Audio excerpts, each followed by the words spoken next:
Perkenalkan, saya Halid Rifki sebagai anggota. Perkenalkan, saya Bagas Novi Kurniawan sebagai anggota. Saya Rani Asyani. Saya Amanda Triadisina sebagai anggota. Di sini kami dari kelompok 1 akan memaparkan materi mengenai kerukunan beragama dan bab sholat.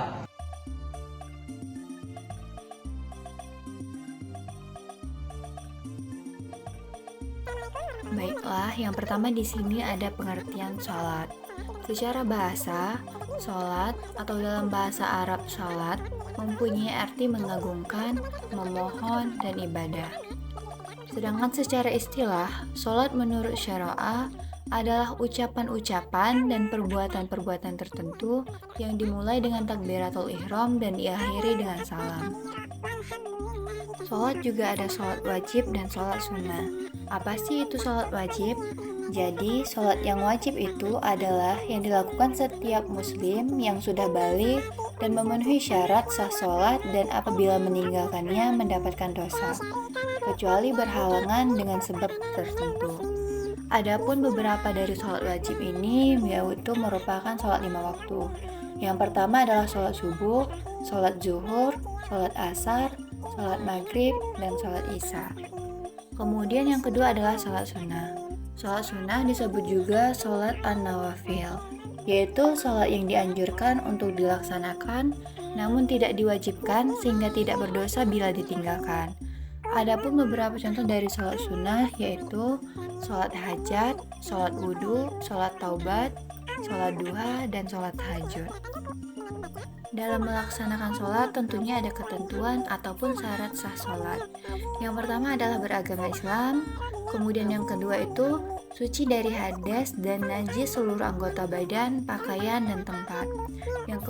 Yang ketiga sudah balik, kemudian yang keempat berakal, kemudian menutup aurat, menghadap kiblat, serta telah masuk waktu sholat.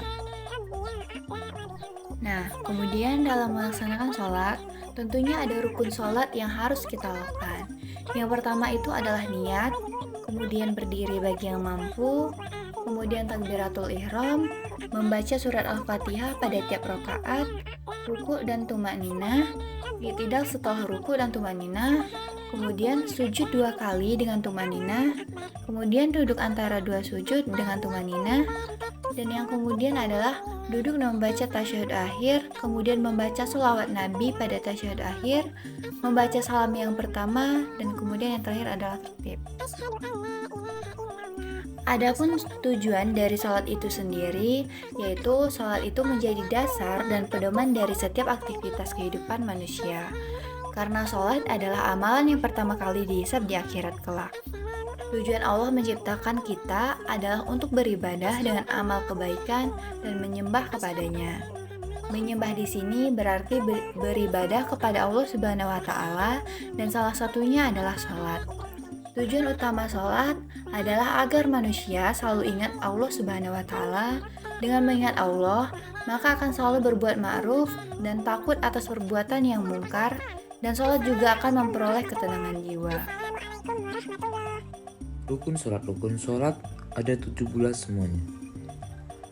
Yang pertama yaitu niat di dalam hati. Yang kedua yaitu sempurna takbiratul ihram. Yang ketiga berdiri pada sholat fardu. Yang keempat harus membaca Fatihah dengan tartil sesuai hukum tajwid. Yang kelima ruku dengan ruku yang sempurna. Yang keenam tumakninah di dalam ruku. Yang ketujuh bangun ruku, i'tidal namanya. Yang kedelapan tumakninah di i'tidalnya. Yang kesembilan sujud lakukan 2 kali.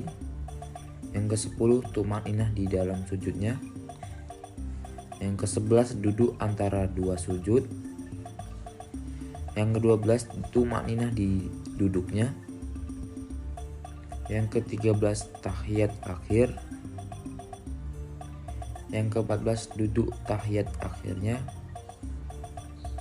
Yang ke-15 baca sholawat salam atas Nabi Shallallahu Alaihi Wasallam pada saat duduk tahiyat akhir.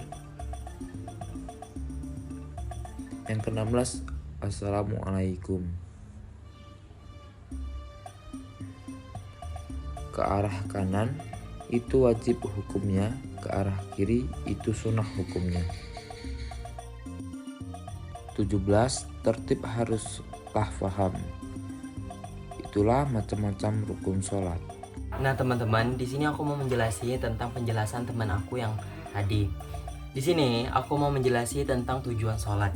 Nah teman-teman, tujuan sholat adalah untuk menyembah Allah Subhanahu wa Ta'ala, menyembah dari Tuhan kita, agar selalu kita ingat kepada Allah Subhanahu wa Ta'ala. Dan sholat merupakan hal yang wajib bagi umat Islam, karena sholat adalah tiang agama, diibaratkan sebagai rumah. Jika tidak ada tiangnya, itu akan rubuh teman-teman. Dan juga mencegah perbuatan keji dan mungkar dengan harapan masuk surga, untuk menghilangkan keluh kesah, resah, tak tenang. Dengan melaksanakan sholat dengan benar dan syuk, maka kita akan terhindar dan juga akan rasa lega dan sifat-sifat tersebut akan hilang. Nah mungkin itu yang aku jelasin tentang tujuan sholat. Mungkin akan dilanjutkan dengan teman aku selanjutnya. Terima kasih. Itu saja. Wassalamualaikum warahmatullahi wabarakatuh.